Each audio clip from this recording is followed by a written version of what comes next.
வணக்கம் மக்களே! இன்னைக்கு ரொம்ப முக்கியமான ஒரு விஷயம் பேச போறோம். என்னன்னா, பியர் மார்க்கெட்ல அவசியம் எல்லாரும் தெரிஞ்சிருக்க வேண்டிய ஒரு முக்கியமான விஷயம். பியர் ரிலீஃப் ராலி. இது என்ன அப்படின்னு. நம்மளோட கிளாஸ் முடிச்சவங்க, நம்ம பழைய நண்பர்களுக்கு ஓரளவுக்கு தெரியும். பழைய வீடியோக்கள்ல இத பத்தி பேசியிருக்கோம். புதுசா வந்தவங்க, இளம் ட்ரேடர்ஸ் இவங்களுக்கெல்லாம் அவசியம் தெரிஞ்சிருக்க வேண்டிய விஷயம். ஏன்னா, இது வந்து ரொம்ப ரொம்ப முக்கியமான ஒரு விஷயம் இந்த காலகட்டத்துக்கு. பியர் மார்க்கெட்ல இது ரொம்ப முக்கியமான விஷயம். ஸோ, அதோட சேர்ந்து நம்ம அடுத்த நாளைக்கு மார்க்கெட் எப்படி முடியப்போது, நான் அடுத்த வாரம் எப்படி இருக்கும்? 2யும் சேர்த்தே ஒரு சின்ன லெவல்ல பார்க்க போறோம். ஏன்னா, இன்னைக்கு பேட்டர்ன் அமைஞ்சிருக்க விதம், அதுக்கான லீடு மாரி தெரியுது. ஓகே. நான் அவசியம் அப்படியே நடக்க போதுன்னு சொல்லல. ஆனா, அந்த சிக்னல் கரெக்ட்டா கிடைக்குது. ஒருவேள அது நாளைக்கு அப்படி ஃபார்ம் ஆயிடுச்சு அப்படின்னா, நிச்சயமா அது ஒரு பியர் ரிலீஃப் ராலியா இருக்கும். சரி, பியர் ரிலீஃப் ராலினா என்ன? புதுசா இருக்கவங்களுக்காகவும் சேர்த்து. மார்க்கெட் கீழ இறங்கிட்டு இருக்கு இல்லையா? இப்போ இறங்கிக்கிட்டே இருந்தா அப்படியே தொடர்ந்து இறங்கிக்கிட்டே இருக்காது. அப்போ ஒரு சின்ன ரிலீஃப் போணும். அ எப்படின்னா, நம்ம புல் மார்க்கெட்ல பார்த்தீங்கன்னா, ஒரு 100 பாயிண்ட் ஏறுச்சுன்னா, ஒரு 20 பாயிண்ட் இறங்கும். இதுக்கு பேரு புல் மார்க்கெட்ல கரெக்ஷன்னு சொல்லுவோம். ஏன்னா, ஒரு ஒரு ராலி வேகமா போச்சுன்னா, அப்போ ஒரு அந்த விட்டு விட்டு போனதா இருக்கட்டும், இல்ல ஒரு டிசிப்ளின மிஸ் பண்ணி போனதா இருக்கட்டும், அதெல்லாம் கரெக்ட் பண்ணணும். அதே மாரி பியர் ரிலீஃப் ராலில பியர் மார்க்கெட்ல பியர் ரிலீஃப் ராலின்னு சொல்லுவோம் அத. அத முன்னத கரெக்ஷன் சொன்னா, பின்னத வந்து ரிலீஃப் ராலின்னு சொல்லுவோம். ஆக்சுவலி இதுவும் கரெக்ஷன் தான். அதாவது விழுந்ததுல இருந்து ஒரு கரெக்ட் ஆகுது. திரும்பி மார்க்கெட்ட தன்ன கரெக்ட் பண்ணிக்கிறது. இது என்ன நடக்கும் அப்டின்னா, அ இத பாருங்க. இப்போ இந்த படம் வந்து கரடிய விட்டு காளைக்கு எஸ்கேப் ஆகி போய் நின்றுச்சு. ஆனா, இது அந்த பாதையில தான் இருக்கு. மவனே நீ எங்கேயும் ஓட முடியாது. புரியுதா? இத கொஞ்சம் கொஞ்சம் சினிமாட்டிக்கா இல்ல கொஞ்சம் கிளுகிளுப்பா சொல்லணும்னா, சினிமாக்கள்ல வில்லன் வந்து அ ஒரு ஒரு பெண்ண வந்து அ பலாத்காரம் பண்ணுவாரு. அப்போ ஒரு ரூம்குள்ள வந்து பிடிச்சுட்டு அப்படியே இது பண்றப்போ, அந்த பொண்ணு டமால்னு விட்டுட்டு ஓடும். ஓடுனா அவரு கேட்பாரு, "எங்க தப்பிச்சிருவ நீயி? என் ரூம விட்டு நீ வெளிய போ முடியுமா?" அப்படின்னுவார் இல்லையா? அதே மாரி தான் இப்பொழுதைக்கு காளைகள், அதாவது புல்ஸ் வந்து ரிலீவ் ஆகி ஓடிட்டாங்க. ஆனா கரடி சிரிச்சுக்கிட்டே சொல்லும், "மவனே நீ எவ்வளோ தூரம் போயிருவ?" ஏன்னா, கரடி ரொம்ப தூரம் இழுத்ததுனால அதோட எனர்ஜிய நெறைய ஸ்பெண்ட் பண்ணியிருக்கு. எனர்ஜிய கொஞ்சம் அது அது தன்ன வந்து ரிலீஃப் பண்ணிக்கிறதுக்காக, கொஞ்சம் ரிலாக்ஸ் பண்றதுக்காக கொஞ்சம் பிடிய தளர்த்துறப்போ, அந்த நேரம் பார்த்து உயிருக்கு பயந்து தப்பிச்சு ஓடும் இல்லையா மாடு? அப்படி. அது அது மாதிரியான ஒரு சூழல்.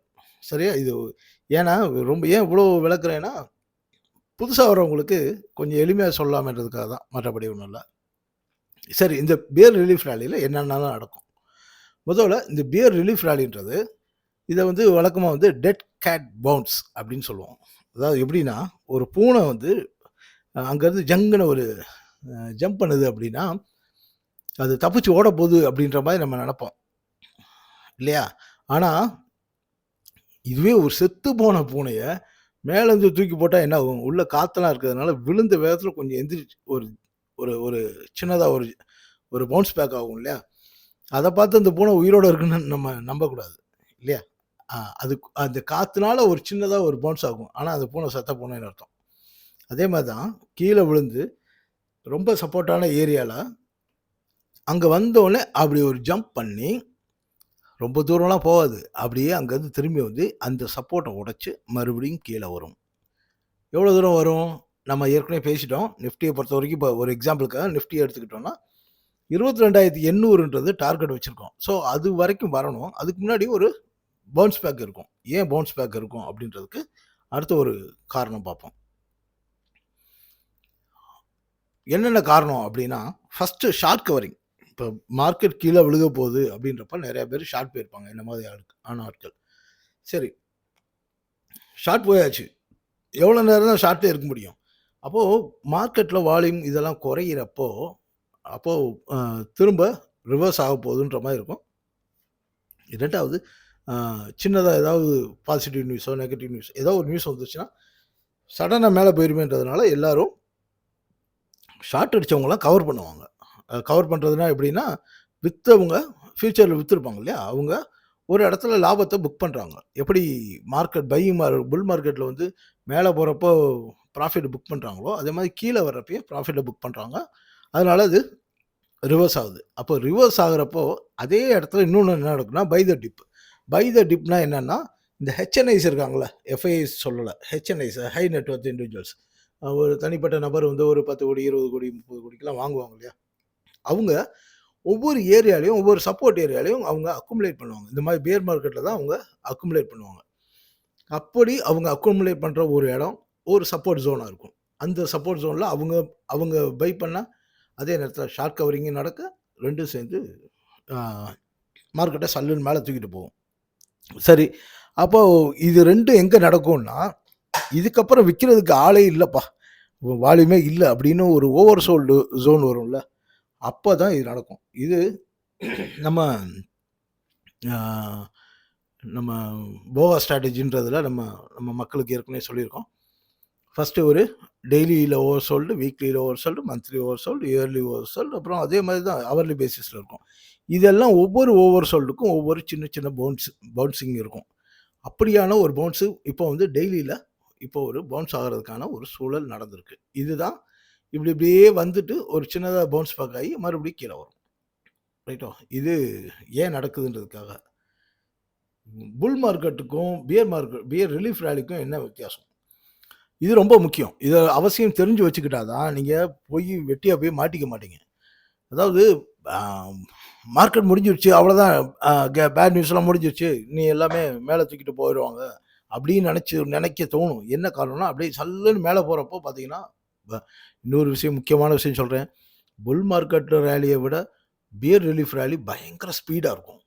அதில மாட்டுனவன்லாம் செத்தான். அது ஷார்ட் அடிச்சுட்டு கவர் பண்ணாம விட்டவன்லாம் நான்லாம் நெறைய அடி வாங்கியிருக்கேன் அந்த மாரி. இப்போ புல் மார்க்கெட்ல என்ன நடக்கும்னா, ஒரு ஒரு ராலி போகும். ஒரு சின்ன கரெக்ஷன் வரும். அப்புறம் மறுபடியும் ராலி போகும். ஒரு சின்ன கரெக்ஷன் வரும். மறுபடியும் ராலி போகும். இதில வந்து என்னன்னா, இந்த ஹையர் போகும். பழைய ஹைக்கு மேல போகும். இந்த இடத்துல இது தெரியுது தானே? அந்த ஹைக்கு போகும். மறுபடியும் கீழ வரும். ஆனா, இந்த லோ இருக்குல்ல, இது ஹையர் லோவா இருக்கணும். பழைய லோவுக்கு மேலேயே இருக்கும் அந்த லோ. அதே மாரி அடுத்த ராலி வந்து இந்த ஹையருக்கு ஹையர் போகும். அப்புறம் மறுபடி லோ வரும். இந்த லோ வந்து பழைய லோவோட ஹையரா இருக்கும். இது வந்து ரியல் புல் மார்க்கெட் ராலி. ஆனா, பியர் ரிலீஃப் ராலி என்னன்னா, விழுந்த வேகத்தில சல்லுன்னு எந்திரிக்கும். எந்திரிச்சுட்டு அதுக்கப்புறம் பையர் வரமாட்டான். ஏன்? நம்ம வந்து இந்த இடத்துலயே சொல்லியிருக்கோம். அ இந்த இடத்துல வந்து யாரு, நம்ம ஷார்ட் கவர் பண்ணவங்க வருவாங்க. அப்புறம் லாங் டெர்ம் பையர் வருவாங்க. ஆனா, அவங்க வந்து ஹெவியா பை பண்ண மாட்டாங்க. ஒரு லாங் டெர்ம்க்கு ஒரு அக்குமுலேஷன் தான் நடக்கும். அதனால பெரிய அளவுல வால்யூம் இருக்காது. ஸோ ஒரு ரிலீஃப் சல்லுன்னு போகும். ஸோ இத பார்த்துட்டு நம்ம என்னென்ன ஆஹா, மார்க்கெட் நெறைய பேசுவாங்க பாருங்க. நீங்க வேணா இப்பதான் யூடியூப் காலம் தானே. இப்ப யூடியூப்ல நெறைய சொல்லுவாங்க. அவ்வளோதான், மார்க்கெட் முடிஞ்சு போச்சு, இனி எல்லாமே மேல போகுது. ஈரானும் அமெரிக்காவும் பாய் பாய். அப்புறம் அவங்க 2 பேரும் கட்டி பிடிச்சு உருள போறாங்க. எல்லாம் பேசுவாங்க. ஆனா, நீங்க சார்ட் மட்டும் ஃபாலோ பண்ணிட்டு இருந்தீங்கன்னா, உங்களுக்கு விஷயம் தெரிஞ்சிரும். ஸோ இந்த இடத்துல வந்து நீங்க சிக்கிறாதீங்க. அப்ப என்ன செய்யலாம் அப்டின்னா, உங்களுக்கு அந்த பியர் ரிலீஃப் ராலின்னு தெரியுது, இல்ல மார்க்கெட் மேல போகுதுன்னு தெரியுதுன்னா, மிட் டெர்ம்க்கோ, லாங் டெர்ம்க்கோ வாங்காதீங்க. நாம அவ்வளோ பெரிய ஆளு இல்ல. ஏன்னா, நம்ம அதிகபட்சம் என்ன, ஒரு 1 கோடி, 2 கோடிக்கு நம்ம இன்வெஸ்ட் பண்ணியிருப்போமா? அதிகபட்சமா. அ அதுக்கும் கம்மியாவும் இருக்கவங்க இருக்காங்க. ஆனா, அதுக்கு நம்ம ஒர்த் இல்ல இப்பொழுதைக்கு. ஸோ, அதனால அ ஒரு ஷார்ட் டெர்ம்க்கு வாங்குங்க. அடுத்த நாள் லீவ் வந்துச்சுன்னா, ஹோல்ட் பண்ணாதீங்க. ஓகே. நிச்சயமா ஸ்டாப் லாஸ் மெயின்டெயின் பண்ணுங்க. ஸோ, இந்த இதில வந்து அந்த ரிலீஃப் ராலிய நீங்க யூஸ் பண்ணிக்க நினைக்கிறவங்க பண்ணிக்கங்க. இது 1. 2வது, ஏற்கனவே ஒரு ஏரியால வாங்கி வச்சிருப்பீங்க. ஒரு பேச்சுக்கு ஒரு ஒரு ஸ்டாக் வந்து ரூ. 1000லேருந்து ரூ. 800 இறங்கிருச்சுன்னு வச்சுக்கங்க. ஒரு பேச்சுக்கு ரூ. 900 இறங்கிருச்சு. அப்போ ஆனா நீங்க ரூ. 950 ரூ. 930 அப்படின்னு நீங்க பை பண்ணியிருக்கீங்க. நல்ல ரேட்டு, இவ்வளோ இறங்கியிருக்கேன்னு. ஆனா அதுக்கப்புறமும் இப்போ ரூ. 900 வந்துருச்சு. இப்போ உங்களுக்கு ஒரு பயத்தில உட்காந்துருப்பீங்க இல்லையா? இப்போ ரிலீவ் ஆகி மேல போறப்போ, எல்லா மார்க்கெட்டும், எல்லா பியர் எல்லாம் முடிஞ்சு போச்சு. மறுபடியும் 1500 போயிரும், 2000 போயிரும் அப்படின்ற செய்தியெல்லாம் கேட்டுட்டு உட்காராம, நீங்க 930க்கு வாங்குனீங்களா? அத தாண்டி மேல போச்சுன்னா, நீங்க அங்கேயே ஒரு ட்ரையலிங் ஸ்டாப் லாஸ மெயின்டெயின் பண்ண ஆரம்பிச்சுருங்க. அல்லது தப்பிச்சா போதும்டான்னு நீங்க வாங்குன ரேட்டுக்கு வித்துட்டு வெளிய வந்தாலும் பரவால்ல. நல்லா மேல போகும்னு நெனச்சுட்டு நீங்க காத்துக்கிட்டு உட்கார்ந்திருக்காதீங்க.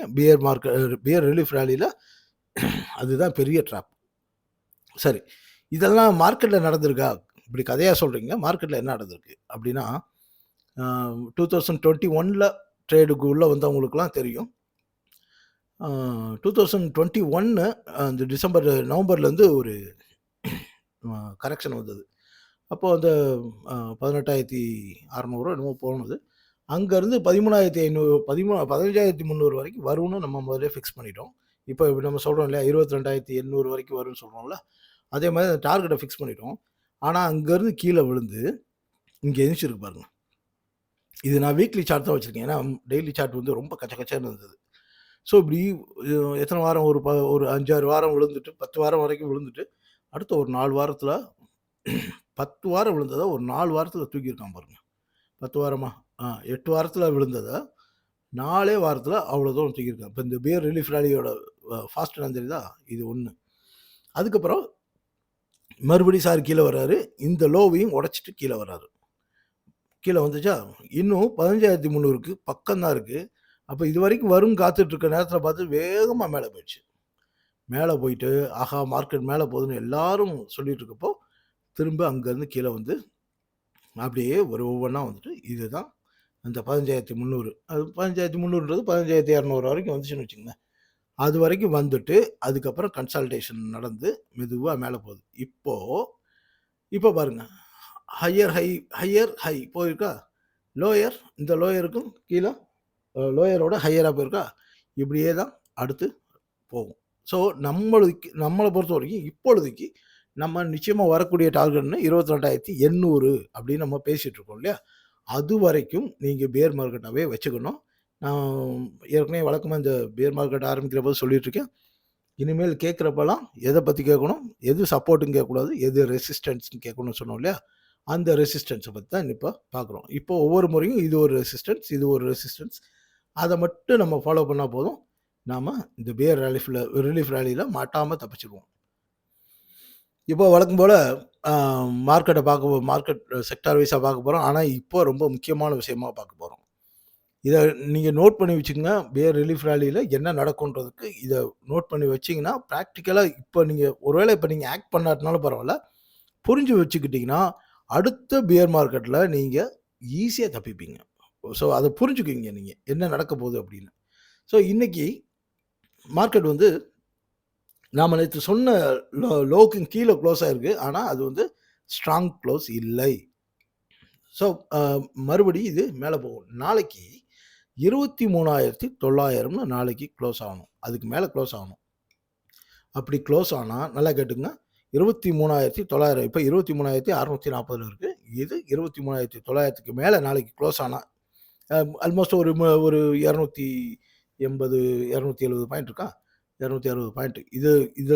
இதுக்கு மேல வந்து க்ளோஸ் ஆனா, இந்த பியர் ரிலீஃப் ராலி எது வரைக்கும் போகும்னா, 25,300 வரைக்கும் போகும். அதாவது 1,300, 1,400 பாயிண்ட் நல்லா ஃபாஸ்ட்டா மேல ஏறும். அது வந்து அடுத்த வாரமே கூட ஒரு 1,300 பாயிண்ட் ஏறுனா ஆச்சரியப்பட தேவையில்ல. ஒருவேள அப்படி ஆகல. ஏன்னா, இது நம்ம ப்ராபபிலிட்டி தான் பேசிட்டு இருக்கோம். ஒருவேள நாளையிலேருந்தே பியர் ரிலீஃப் ராலி ஆரம்பிக்குதா? அப்படின்றதுக்காக தான் நம்ம இத பார்க்குறோம். ஒருவேள அப்படி ஆகல அப்படின்னா, அதுக்கப்புறம் இப்ப வந்து 23,600 இங்க வந்து ஒரு 800 பாயிண்ட் இறங்க வேண்டியது இருக்கு. 22,800. ஸோ, ஃபர்தரா கன்டினியூஸா விழுக ஆரம்பிச்சுரும். ஸோ, இது மட்டும் நாளைக்கு நீங்க கவனிச்சுக்கலாம். இதே தான் பேங்க் நிஃப்டிக்கும். நாளைக்கு 55,740 இதுக்கு மேல க்ளோஸ் ஆனா 60,700 வரைக்கும் போகும். ஸோ, எவ்வளோ பார்த்துக்கங்க. எவ்வளோ பெரிய வித்தியாசம் பாருங்க. கிட்டத்தட்ட 5,000 பாயிண்ட் வந்து ஏற வேண்டியது இருக்கு. 5,000 பாயிண்ட்னா 10% மேல ஏறதுக்கு சான்ஸ் இருக்கு. அப்படி ஆகல அப்படின்னா 51,000 வரைக்கும் கீழ வரும். இதான் இதோட கால்குலேஷன். அடுத்து ஐடி ரொம்ப அடிச்சு துவைச்சதுனால, இவர் வந்து நாளைக்கு ரொம்ப முக்கியமான ஒரு இடத்துல க்ளோஸ் ஆகணும். அதாவது இதுக்கு என்னலாம் வாய்ப்பு இருக்குன்னா, இப்ப 29,580ல இருக்கு இல்லையா? இது 29,800 வரைக்கும் போகணும். ஆனா 920க்கு மேல க்ளோஸ் ஆச்சுன்னா, சூப்பர் ரிலீஃபாக இருக்கும். 31,400 வரைக்கும் இந்த ஐடி இண்டெக்ஸ் மேலே போகும். அப்போ ஐடி ஸ்டாக்ஸ் எல்லாம் இது வரைக்கும் அடி வாங்கின ஸ்டாக்ஸ் எல்லாம் ஷார்ட் போன ஸ்டாக்ஸ் எல்லாம் தாறுமாறா மேலே ஏறும். ஸோ யாராவது ஷார்ட் வச்சுருந்தீங்கன்னா கவனமாக இருந்துக்குங்க. ரைட்டு. ஆட்டோ ஆட்டோ வந்து அவருக்கு பெரிய ரிலீஃபாக இருக்காதுன்னு தான் நினைக்கிறேன் இந்த ரேலி. ஏன்னா அவர் பவுன்ஸ் ஆக வேண்டிய தூரம் ரொம்ப தூரமாக இருக்குது. ஏன்னா இப்போது 25,098 25,100ன்னு வச்சுக்கோங்க. இது நாளைக்கு எங்கே க்ளோஸ் ஆகணும்னா 25,930க்கு மேலே க்ளோஸ் ஆகணும். அதாவது 800 பாயிண்ட்டுனா 4% ஒரே நாளில் ஏறுமான்றது தெரியாது. அதனால் இது வந்து ஒரு பெரிய ரிலீஃபாக இருக்காது. அந்த மார்க்கெட் மற்ற ஸ்டாக்லாம் போகிறதுனால இதுலேயும் அந்த ஷார்ட் கவரிங் வரும். ஆனால் நிச்சயமாக 24,120ன்றது அவன் கிட்டத்தட்ட கன்ஃபார்ம் பண்ணிட்டான். ஸோ ஆட்டோ செக்டார் வந்து ஒருவேளை 930க்கு மேலே நாளைக்கு க்ளோஸ் ஆனால் மார்க்கெட்டோட பியர் ட்ரெண்டே முடிஞ்சு போச்சுன்னு நான் சொல்லுவேன். ஏன்னா நான் திரும்பவும் சொல்கிறேன், பேங்க் ஸ்டாக்கு எவ்வளோ முக்கியமோ அதுக்கு அதை விட நான் என்னை பொறுத்த வரைக்கும் அதை விட ஒரு ஸ்டெப் ஆட்டோ செக்டாரோட இண்டிகேஷன் வந்து நான் ரொம்ப பெருசாக கவனிக்கிறேன். ஏன்னா பேங்க்குன்றதை விட பேங்க்கில் போய் டெபாசிட் பண்ணுறதோ இல்லை அதோட வளர்ச்சியோ விட ஆட்டோ செக்டார்ன்றது ஒரு கண்ட்ரியோட என்ன சொல்கிறதுன்னா நிஜமான வளர்ச்சியை காட்டுது. பேங்கிங் வந்து நிதானமாக பிஸ்னஸ் பண்ணால் கூட அவங்க வந்து ஒரு இந்த க்ரோத்தை காமிச்சிருவாங்க, ஒரு சஸ்டைனபிள் க்ரோத்தை காமிச்சிருவாங்க. ஆட்டோ செக்டார்ன்றது என்னென்னா ஒரு நாடு சுபிக்ஷமாக ரொம்ப வளர்ச்சியாக வசதியாக இருந்தால் மட்டும்தான் ஆட்டோ செக்டாரில் புதுசாக பையிங் நடந்துக்கிட்டே இருக்கும். நம்மளே எடுத்துக்கங்க, கார்லாம் எப்போ வாங்குவோம், அப்போ கொஞ்சம் சொஃபிஸ்டிகேட்டடாக மாறுறப்ப தான் வாங்குவோம். அப்போ இது நாளைக்கு 25,930க்கு மேலே க்ளோஸ் ஆகிட்டா இப்போ நடக்கிற பியர் மார்க்கெட்டே கம்ப்ளீட்டாக முடிஞ்சு போயிடும்னு அர்த்தம். ஆனால் அதுக்கான வாய்ப்பு ரொம்ப ரொம்ப குறைவு. இது 24,120 வரைக்கும் வர்றதுக்கு பெரிய சான்ஸ் இருக்குது. மெட்டல் அப்படியே இந்த ஏரியாலே கன்சால்டேட் ஆகிட்டுருக்காரு. இவர் மேலே போகிறதுக்கு முயற்சி பண்ணுறதை பார்த்தாலே எனக்கு பியர் மார்க்கெட் இன்னும் கண்டினியூ ஆகுன்ற மாதிரி தான் இருக்குது. ஸோ இதில் பெருசாக ஒன்றும் சொல்லிக்கிற மாதிரி இல்லை.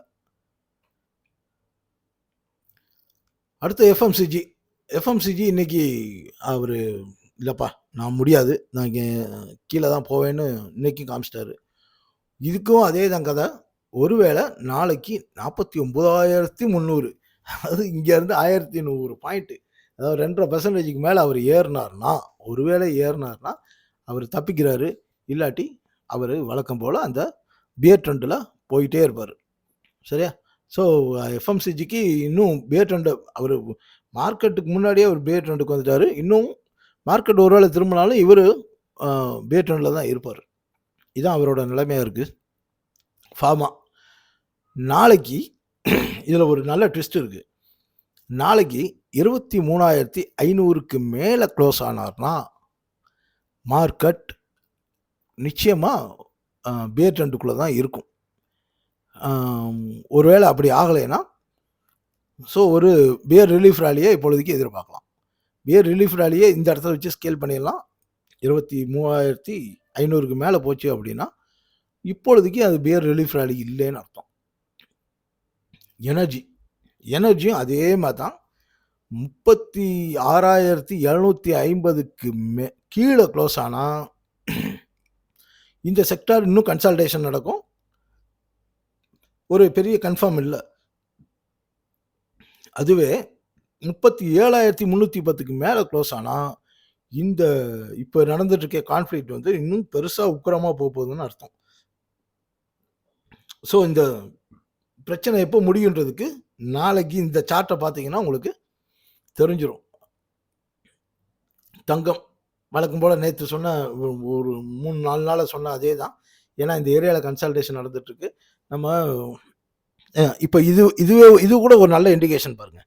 இப்போ நாளைக்கு பியர் ரிலீஃப் ரேலி ஆக போதா இல்லையான்றத ஏதோ ஒரு விஷயத்துக்காக காத்துட்ருக்காங்க. அது பாருங்கள், கடந்த ஒரு வாரமாக கோல்டு இந்த ஏரியாவுக்குள்ளே இந்த ஜோனுக்குள்ளே இருக்கான். அப்போது மேலே போகிறதா கீழே வரதான்றத இப்போது அவர் ஏதோ ஒரு நியூஸ்க்காக காத்துட்ருக்காரு இல்லையா? ஆனால் இதுபடி பார்க்குறப்போ இந்த சார்ட் பேட்டர்ன் பார்க்குறப்ப க்ளீனாக மேலே போகிறேன்னு தான் சொல்கிறாரு. ஸோ இந்த கான்ஃப்ளிக்ட் வந்து இன்னும் கண்டினியூ ஆகும். சில்வரும் அதே தான். இது ஒன்றும் பெரிய விஷயம் இல்லை. ஆனால் அடுத்து நம்மால் தான் 2 மாதத்துக்கு முன்னாடி கோல்டு ஹீரோனா இப்போது ஆயில் தான் ஹீரோ. நம்ம ஏற்கனவே சொன்னோம் 91.5க்கு மேலே க்ளோஸ் ஆனால் தான் அவர் அப் ட்ரெண்டு. அதுக்கு முன்னாடி அதுக்கு மேலே போகும். ஆனால் க்ளோசிங் வந்து ரொம்ப முக்கியம். இன்றைக்கி வந்து இப்போயே ஒரு 7-8% நான் இது எடுக்கிறப்ப 7-8% ப்ளஸ் வந்துச்சு. இப்பொழுதைக்கு க்ரூட் ஆயில் வந்து 7-8%, 10%ன்றதெல்லாம் இந்த வாலடைல் ரொம்ப ஈஸியாக இருக்கும். அதனால் அந்த ஏறுறப்பையும் இறங்குறப்பையும் பதட்டம்லாம் படாதீங்க. இது க்ளோசிங் வச்சு மட்டும்தான் நம்ம முடிவு பண்ணணும். ரைட்டோ? இப்போ 91.5க்கு மேலே க்ளோஸ் ஆகுதான்னு பாருங்கள். க்ளோஸ் ஆனால் அது கிட்டத்தட்ட மறுபடி அந்த எவ்வளோ வருது? ஆமாம், $115 வரைக்கும் மறுபடி போகிறதுக்கு வாய்ப்பு இருக்குது. ரைட்டு மக்களே, நாளைக்கு வீடியோ போட முடியாதுன்னு நினைக்கிறேன். இடையில வந்து சனி ஞாயிறில் எங்கேயாவது வந்து வீடியோ போட பார்க்குறேன். வேறு ஏதாவது டவுட் இருந்துச்சுன்னா கேளுங்கள். அதுவரை நன்றி, வணக்கம்.